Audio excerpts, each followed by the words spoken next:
Have you ever found yourself lying awake at 2 a.m., your mind racing, overthinking that nasty comment from a colleague? Or maybe you felt that hot, tight surge of anger during a frustrating meeting, or that slow-burning resentment towards a family member who just knows how to push your buttons. That feeling when your heart starts pounding, your palms get sweaty, and you can feel the tension spreading across your shoulders like a heavy blanket you coe and shake off. ...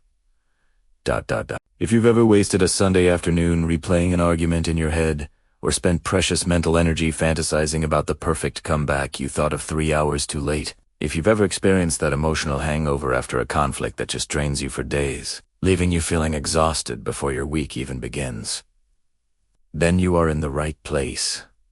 Welcome, truly. Today, we're not just talking about dealing with difficult people. We're talking about a total upgrade for your mental operating system. What I like to call building your inner fortress. We're diving into an ancient philosophy that's brutally practical for our modern chaos. Stoicism. But let's be clear. This isn't about being emotionless or passive. That's the biggest misconception about Stoicism. This is about emotional mastery and intelligent stress management. It's about learning how to protect your energy, stop the spiral of overthinking, and finally become the calm, unshakable person you know you can be, even when others are trying to pull you into their drama. This is about moving from being reactive to becoming responsive, from being a puppet whose strings are pulled by others' actions to being the puppeteer of your own emotional state.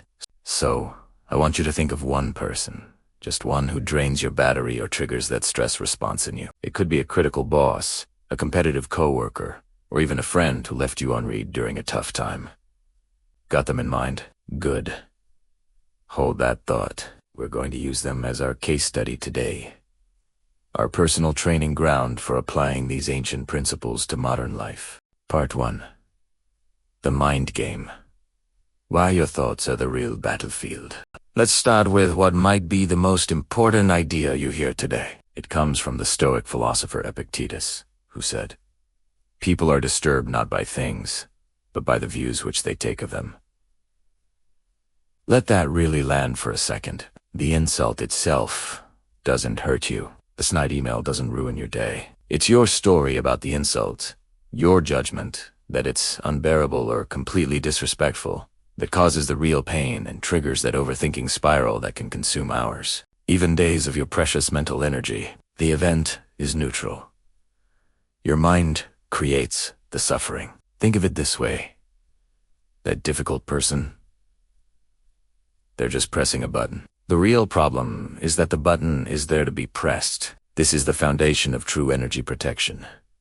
Not building higher walls to keep people out, but understanding why their arrows can pierce you in the first place. Let me give you a detailed modern example that might feel painfully familiar. Imagine you send a detailed project idea to your team, something you've been working on for weeks. A colleague replies all with a one-liner. "This seems a bit rushed." Now, the event is the email. Neutral, but your judgment of it. That's where the storm brews. The story might be, "He's trying to publicly undermine me. He thinks I'm incompetent. Everyone on the thread now doubts my abilities. This is going to affect my promotion. I'm not good enough at my job." That story, that judgment, is what causes the knot in your stomach, the rage, the hours of lost focus, the sleepless night. Not the email itself. Now, let's break this down psychologically. When we have these automatic negative thoughts, our brain releases cortisol and adrenaline and stress hormones. This is why you can feel physically sick from a difficult email. Your body is reacting to your thoughts as if they were real, immediate physical threats. This is why emotional regulation isn't just nice to have. It's essential for our physical and mental well-being. The Stoics knew this intuitively 2,000 years before modern neuroscience confirmed it. Our thoughts directly create our physiological reality. But here's the crucial distinction that most people miss. This isn't about positive thinking. This isn't about slapping a happy face on a difficult situation. This is about accurate thinking. This is about questioning whether the story you're telling yourself is actually true, or if it's just one possible interpretation among many. Let me ask you directly. Think about the last big conflict that really threw you off. How much of your suffering was caused by the actual event? and how much was caused by the internal movie your mind produced about it, the predictions, the interpretations, the what-ifs. Take a moment right now to really recall that situation. Notice where you feel tension in your body as you remember it. That physical reaction is happening because of your thoughts about what occurred, not because of what actually occurred. This is the core of Stoic mindfulness. It's not about emptying your mind. It's about becoming the observer of your thoughts. It's about creating a tiny gap between the trigger and your reaction. And in that gap, that's where your freedom lives. That gap is where you reclaim your power. Your practical challenge this week: I want you to become a thought detective. This is one of the most powerful exercises you'll ever practice. Carry a small notebook or use a notes app on your phone. For 1 week, every time you feel triggered by this person, I want you to pause and take one deep breath. Write down the hot thought exactly as it comes. My boss is trying to undermine me. My friend doesn't value me at all. Rate how much you believe it from 1 to 10. Then cross it out and write this instead. This is my initial story. Is it 100% true? What's another, more neutral way to look at this? Finally, re-rate your belief in the original thought. This simple act of questioning is like kryptonite to overthinking. You're not denying your feelings, you're investigating them. You're moving from being fused with your thoughts to observing them from a slight distance. This distance is where your power resides. Part 2. The teacher in disguise. Reframing your adversary. Now, let's talk about a massive, powerful shift in perspective. What if I told you that your so-called enemy is actually an unofficial, unpaid, and incredibly effective life coach? I'm serious. The Roman Emperor Marcus Aurelius, who faced real enemies and betrayals while running an empire, wrote this in his private journal. The obstacle to action advances action. What stands in the way becomes the way. Your difficult person, that obstacle, is actually your training ground. They're not there to break you. They're there to make you. Cagliare. They're revealing your triggers, showing you where you're still sensitive, and giving you daily reps to practice patience, resilience, and emotional regulation. They're not your enemy. They're your teacher in a very convincing disguise. They teach you about your boundaries. They show you what you truly value by violating it.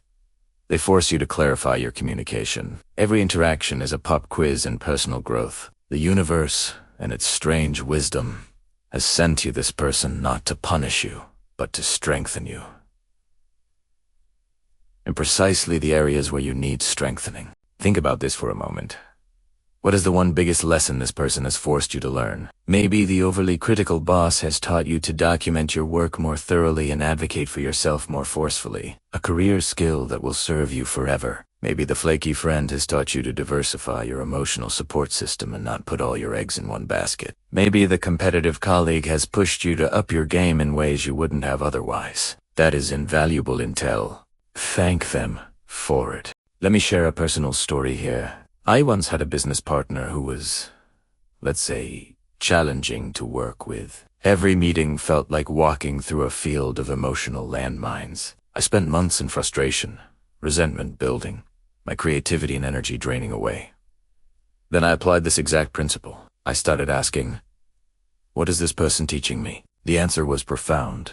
He was teaching me to communicate with extreme clarity, to set unshakable boundaries, and to not take things personally. These became the most valuable business skills I've ever learned. The difficult partnership eventually ended, but the lessons remain priceless. That person, whom I once saw as an enemy, became one of my greatest teachers. But here's what often happens. We get so caught up in the story of being wronged that we miss the lesson. We're like someone who receives a beautifully wrapped gift, but spends all their time complaining about the wrapping paper instead of opening it to see what's inside. The difficulty, the friction, the discomfort. That's just the wrapping. The gift is the growth, waiting on the other side. My call to action for you.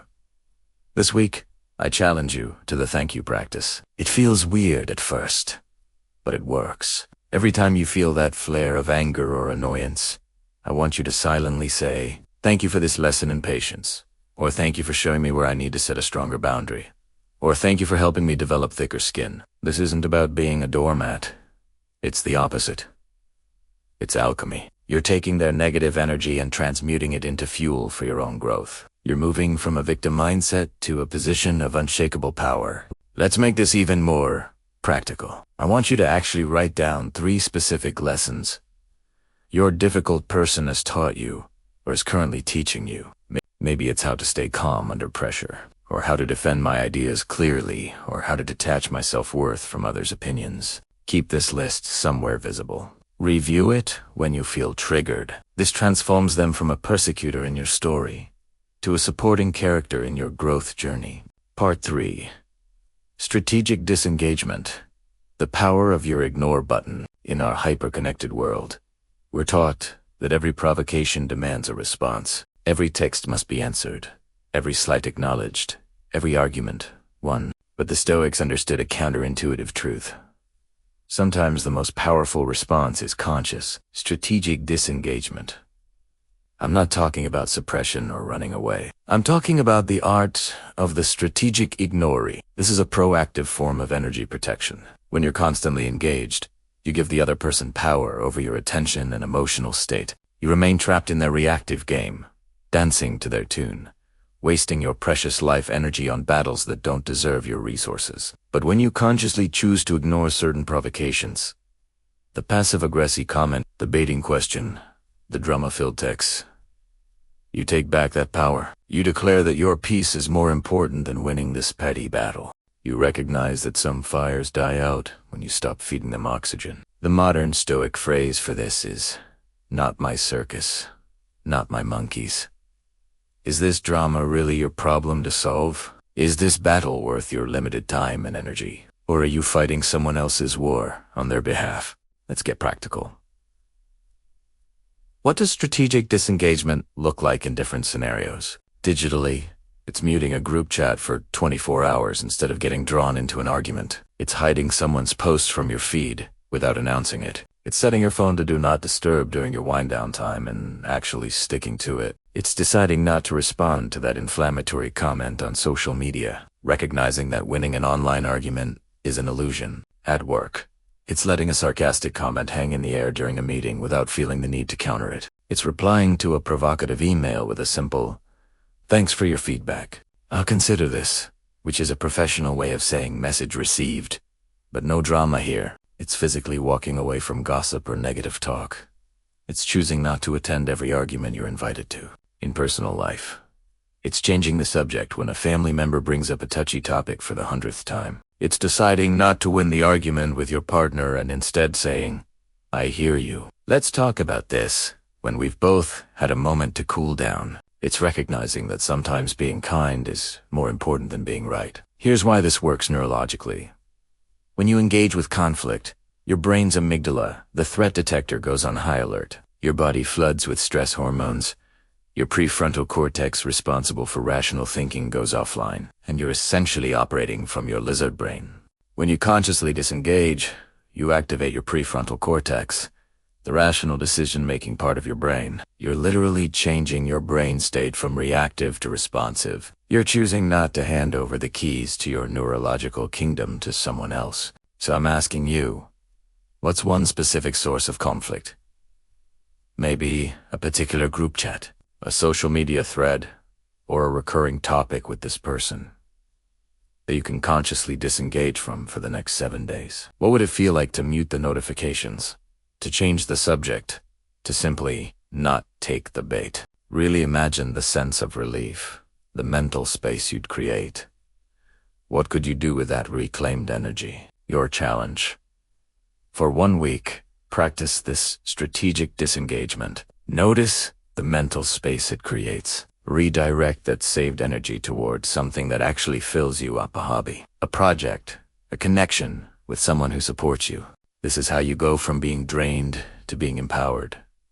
This is stress management in its most practical form. It's not about avoiding all conflict. It's about choosing your battles wisely and recognizing that not every hill is worth dying on. Part 4. The ultimate release. Forgive to free yourself. All right, we've arrived at the big one, the master level. Forgiveness. and I can almost hear the resistance through the screen. Forgive them. After what they did, you don't understand what they put me through. Let's be crystal clear. Forgiveness for healing in the Stoic sense has nothing to do with saying what they did was okay. It has nothing to do with reconciliation or letting them back into your life. It is a 100% internal, private process for you. It's a transaction you make with yourself to stop paying the emotional tax on a debt that someone else incurred. Holding a grudge is like drinking poison and waiting for the other person to get sick. It's the single biggest source of internal stress management failure. That resentment is a heavy weight you carry in your stomach, your shoulders, your mind, every single day. It drains your energy protection reserves faster than anything else. It's like dragging the ghost of your past into your present, allowing someone who wronged you days, months, or even years ago to continue harming you today through your own bitterness. Forgiveness is simply you making the conscious, powerful decision to set that weight down. It's an act of profound self. You are not doing it for them. You are doing it for you. You are cutting the invisible cord that ties you to their past actions. You are declaring that what they did will no longer have a voting right in your present emotional state. Epictetus again was brutally practical. Forgiveness is better than revenge. Forgiveness is the sign of a gentle nature, but revenge is the sign of a wild nature. The gentle nature he talks about isn't weakness. It's the strength of a tamed, disciplined mind that refuses to be poisoned. It takes far more strength to forgive than to retaliate. Anyone can swing back when hit. It takes true power to choose not to. Let me ask you a tough but important question. What is that grudge costing you right now? Is it costing you your peace, your focus, your ability to be present with the people you actually love? What could you do with all that mental real estate if you evicted that tenant? Take a moment and really sit with this question. Be honest with yourself about the true price you're paying to hold on to this resentment. The science behind forgiveness. Research shows that holding on to grudges increases cortisol levels, blood pressure, and risk of heart disease. Forgiveness, on the other hand, has been linked to better immune function, lower blood pressure, reduced anxiety and depression, and improved mental health. This isn't just philosophy.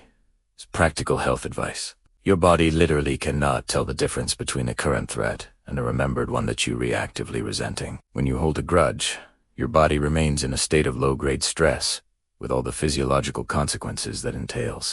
Your challenge, if you choose to accept it, this is a powerful two-part exercise.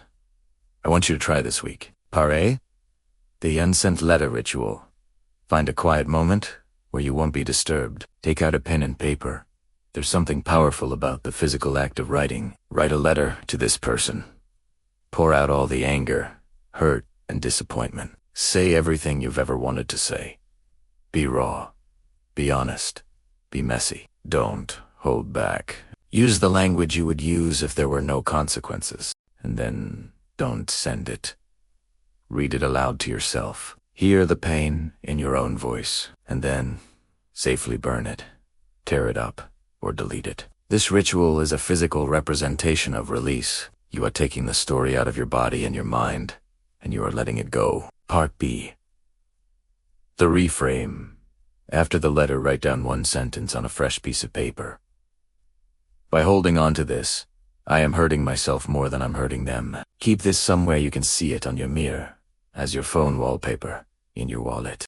This isn't to minimize what happened to you, but to maximize your own freedom moving forward. You are declaring that the chapter is closed, and your energy is now yours again. Part 5. Your action plan for unshakable calm. So, we've walked this path together. We've talked about mastering your thoughts, seeing the teacher in your adversary, strategically protecting your energy, and the ultimate power of forgiveness. This isn't a one-time fix. This is a practice. This is practical stoicism for a noisy, modern world. It's about building your inner citadel, a core of calm that no external drama can shake. It's about recognizing that while you can't control what happens to you, you have absolute sovereignty over how you respond. This is the ultimate form of freedom. The goal is to become the person who isn't easily triggered. The person who protects their energy like the precious resource it is. The person who meets conflict, not with reactive anger, bad with calm, strategic wisdom. The person who understands that true victory isn't about conquering others, but about mastering yourself. That is true power. Your comprehensive Stoic action plan. First, morning alignment. Each morning, as you drink your coffee or tea, remind yourself of one Stoic principle. Today, I control my judgments, not events, or an obstacle is just the way, or no person can harm me without my permission. Write it on a sticky note if you need to. This sets your mental GPS for the day. Second, the pause button protocol in the moment. When triggered, take a literal deep breath. Inhale for 4 counts, hold for 4, exhale for 6. This creates the gap for a conscious response. Ask yourself, will this matter in 5 days? 5 months? 5 years? This temporal perspective often shrinks problems down to their proper size. Third, evening review. Before bed, briefly review your day.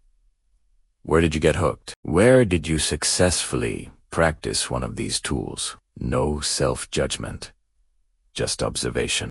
Today I successfully ignored a provocation, or tomorrow I'll work on not taking things personally. This builds self-awareness through gentle accountability. Fourth, weekly energy audit.